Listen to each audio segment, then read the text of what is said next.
Hey guys, what's up? It's Allison, and today I am coming at you from the car because I'm going back and forth between my house and my boyfriend's apartment, and they are 12 hours away, and I just feel like the apartment really isn't a good space to be recording the video, especially with my little puppy that's in there. So I decided that I was going to get in the Starbucks parking lot where everybody can see me and record this July wrap-up video. Again, I read 9 books in July, which is what I've read the past 2 months, so I guess it's kind of a pattern for me. I really thought I was going to read more than that, but you know, with like the moving and back and forth, it just didn't end up that way. But I did get some amazing reads in. I have a lot of 4 and 5 star reads, and 4.5. So I don't know if I was just like feeling these books this month and I was just giving out good reviews, or these were actually just amazing books. Like, I think I've read one of my favorite books of all time in this month. So we'll see. I don't have the physical copies with me because they are at my house, but I do have a little notebook with all of my little books that I've read. So we will see if I can remember them all. The first book that I read this month was 99 Days by Katie Cantugno. I think that's how I say it. And this, I just kind of felt like I didn't really bond with the characters that much. The book's basically about Molly, who moved away from her little city following this big incident that happened where she kind of had a love triangle thing going on with both of these brothers. They're the Donnelly brothers. She was dating one of them, and then something happened with the other brother. Her mom actually writes books, and she decided that she was going to make a book on this whole situation. It blew up. The whole thing blew out of proportion, so she moved to another city to finish up her high school. When she graduates high school, she comes back to this town for the summer, and she has 99 days before she goes to college. So she gets to rekindle her relationship with the Donnelly brothers and, you know, just kind of make a better name for herself, since like the whole town basically hates her.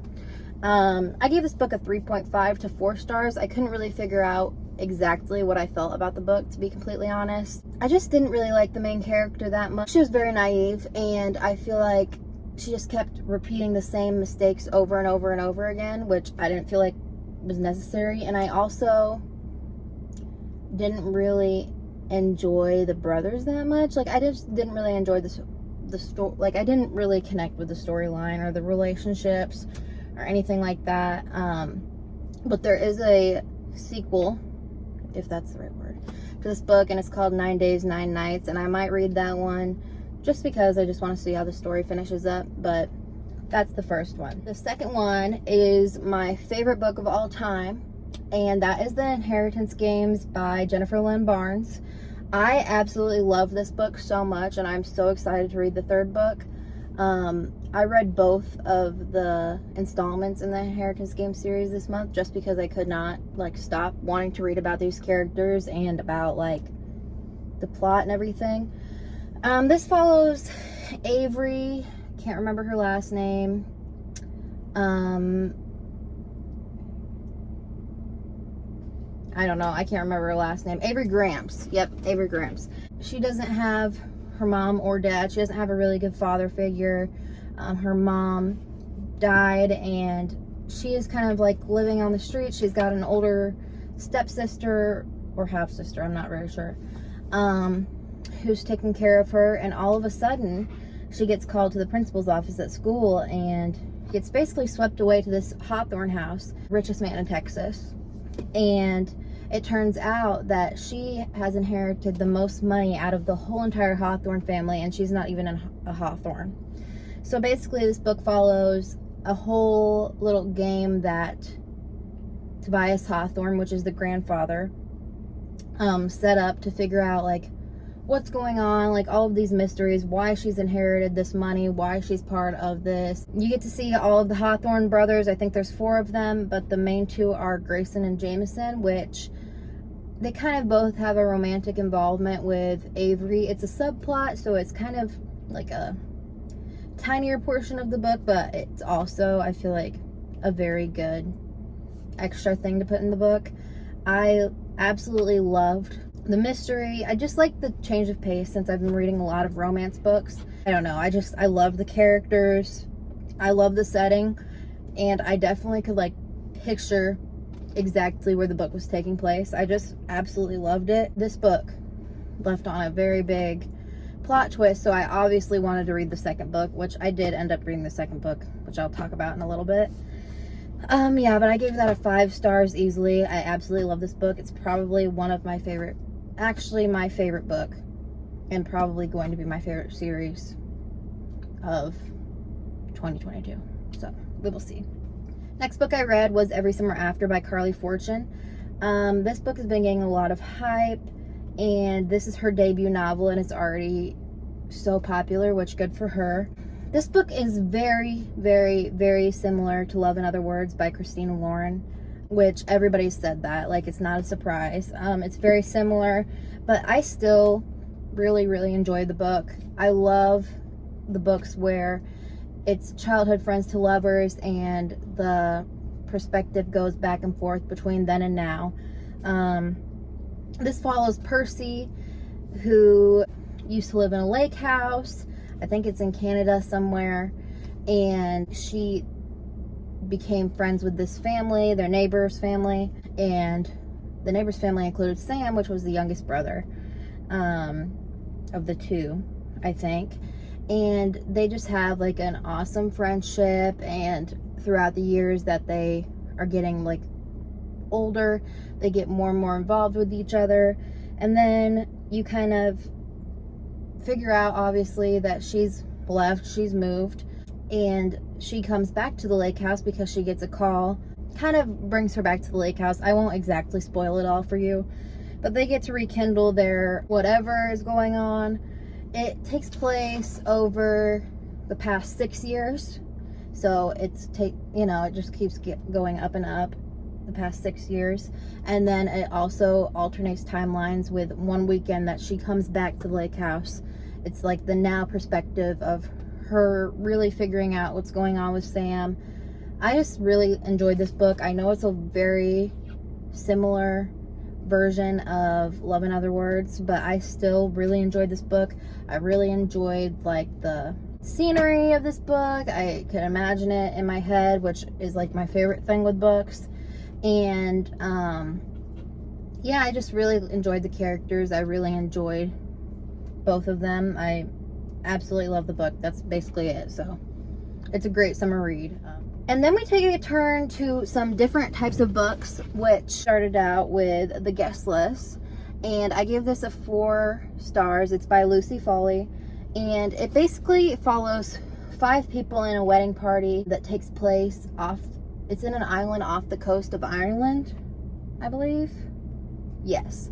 So somebody gets murdered, and the biggest thing about this book is you really don't know who gets murdered until close to the end of the book. Like, that's also a suspenseful thing. You know that something's happening, you don't know exactly what's happening, and it kind of reveals itself throughout the book. This also has alternating points from what's happening now in the wedding and what's happening like before the murder and all of this stuff. It's kind of confusing, but you'll get it if you read the book. So it's the bride, the plus one, the best man, the wedding planner, and the bridesmaid.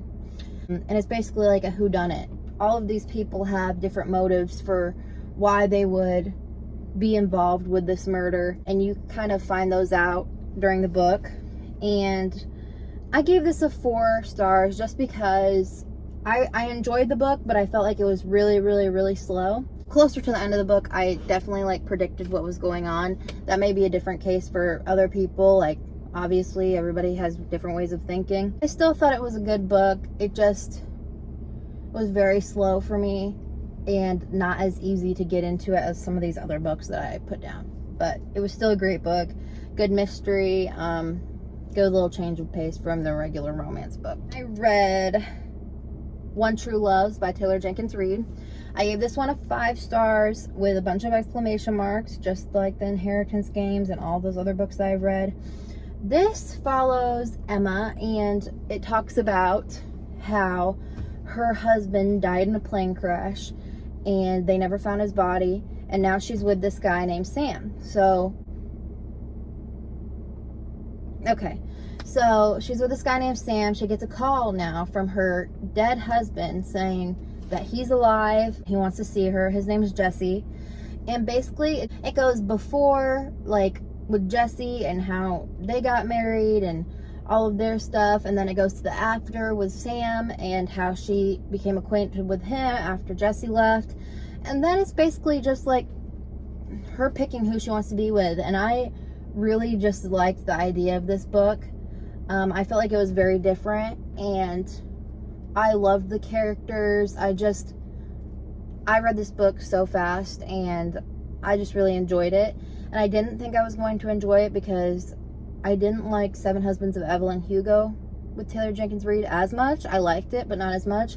But I definitely loved this book, and I'm definitely going to read more of hers. Next book I read was the Hawthorne Legacy, which I also gave a 5 stars. This is the second installment to the Inheritance game series, and also by Jennifer Lynn Barnes.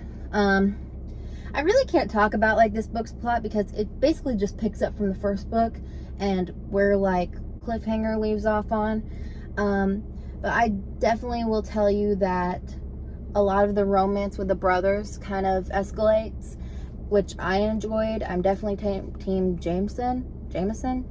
Anyways, I won't spoil too much, but it's basically just talking about how Avery might not just be a playing card for this like inheritance game and like this whole mystery. She's not just like a little piece of the puzzle, and that she might have a deeper connection with this whole mystery. A lot of people say it was a filler book, which obviously it's going to be a filler book if it's in between the first and the last. But I still thoroughly enjoyed this book, and a lot of people say that they didn't like it as much as the first, but I feel like I liked it just as much as the first. I'm so excited to read Final Gambit, which comes out at the end of August. So I'm really, really, really excited to read that. And I love this series. I'm sorry my eyes are going back and forth. I don't really know where to look at the camera, but I think it's right here. Anyways, love that book. The next book I read was Book Lovers by Emily Henry. I've read Beach Read, People Leave Me on Vacation, and now I read Book Lovers, which was her last book that she just published. I gave this book a 5, and I also gave Beach Read a 5. I can't remember what I gave People Leave Me on Vacation. It wasn't a 5. It might have been a 4.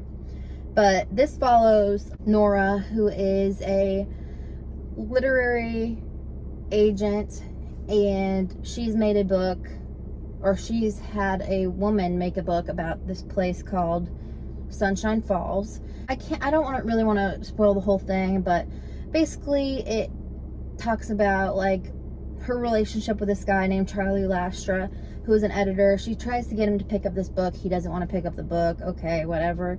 And then it talks about, years from then, her sister, who also plays a big role in this book. Like, it's not just Nora and Charlie, it's also Libby, who is her sister. She plays a very big role in this book, and it's a very big, like, found family, if that's what it is, type of deal, which I also enjoyed that. Anyways, Libby decides to take Nora on a trip to Sunshine Falls, where this book is based off of, and they have like a little getaway, and she sees Charlie there, which is kind of like confusing, and they kind of kindle a relationship. I loved their relationship. I think it's like rivals to lovers, not really enemies. Like, they have different perspectives and everything. But I just really, really liked Charlie, and I really liked Nora. I liked both of the characters. I loved their connection, and I really, really, really enjoyed where this took place. Like, Sunshine Falls. Like, I've said this with the last couple of books, but I could exactly picture where they were and what they were doing. It was just like a beautiful type of setting, like a small town setting. And there's just a lot more in here than just a romance. Her and Libby also have some problems that they're trying to work through and stuff like that. And so it also incorporates that. And, they have a lot of banter back and forth, which a lot of people really enjoy. And I obviously really enjoy that. It's not like they're straightforward, absolutely love each other. It kind of takes a while for that to happen. And I just love their little teasing each other and everything like that. So I give this one a 5. I honestly couldn't tell you if I like Beach Read or this one better, but they are both honestly amazing. Then I read The House Across the Lake by Riley Sager. I gave this one a 4.5 stars, and honestly, if I think about it, it might even be a 5, but I'm just gonna leave it with what I put it as. This follows Casey, who is a widowed actress, and her husband drowned in the lake of, it's a lake house in Vermont that they own, and he drowned in the lake. And so she's really having a very hard time like with that, and she has become an alcoholic. She's had some drinking tendencies, and there's 5 houses on the lake, I think, and she becomes fascinated with these 2 people that just moved in the house, Catherine and Tom. Catherine's a retired model, and Tom's like he invented this app and stuff. And Casey decides that she's going to start spying on these people. Really, it's just like starts out as an innocent thing. She has like her husband's old binoculars, and this house is basically like all windows across the lake. And so she's kind of just like looking and kind of seeing what they're up to. And she notices some things that are just kind of out of the ordinary. And then Catherine goes missing. Oh, I guess I forgot to say this, but also in the beginning of the book, she kind of forms a relationship with Catherine, like a friendship. I won't tell you how, that happens, but it does connect with the, it connects with the whole book, so it's really important. But anyways, she sees some weird things going on, and then Catherine becomes missing. So she decides to kind of investigate what's going on. Let me just tell you that this book is not what I thought it was going to be, and I think a lot of people could say that. I read this book because, obviously, like I've said in every single book video, Haley Pham recommended it, and she did say that a lot of people on Goodreads really didn't give it that great of a review, but she thought it was an amazing book, and I also thought it was an amazing book. There are just so many plot twists in the whole story. And I really recommend you read this book because it's definitely not what you're expecting. Not anything that you could come up with in your head. At least not for me. I really enjoyed the book. And I kind of read it slowly just because there was a lot of stuff going on with moving and stuff. But I still loved reading it, and I wanted to pick it up all the time. So that was an amazing book. And the last book that I read, which I just finished, was It Ends With Us by Colleen Hoover. This is one of the most popular books ever. Colleen Hoover's most popular book.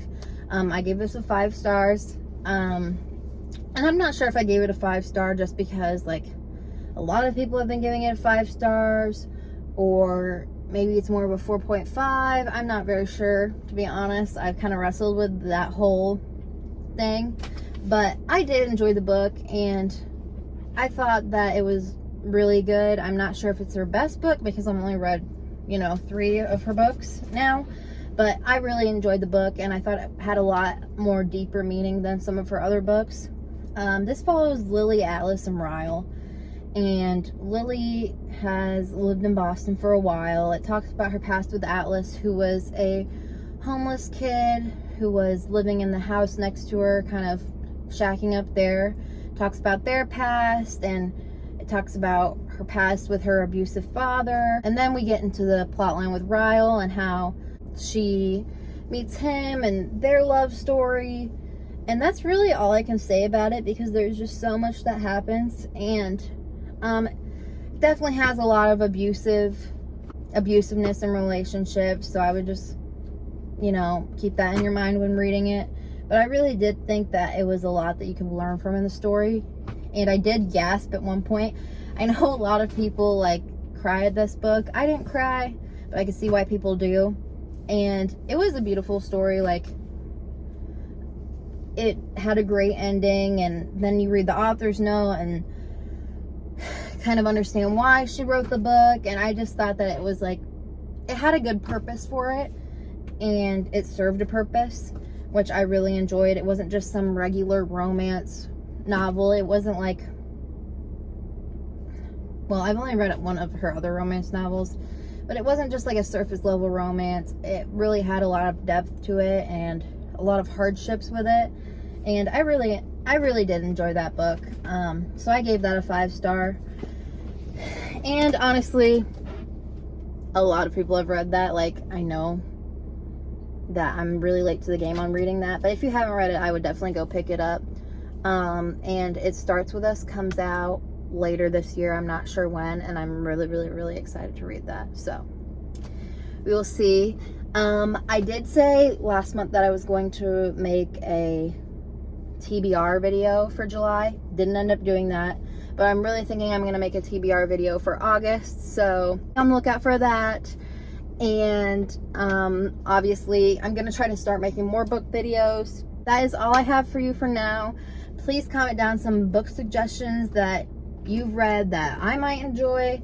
And you know, if you've read any of these books, please give me your thoughts. I'd love to hear them. And I am so excited to see you guys in the next video and talk to you guys about what I want to read for August. That is about it. Subscribe and follow me on Instagram and all of that good stuff. And I will see you guys in the next video. Bye!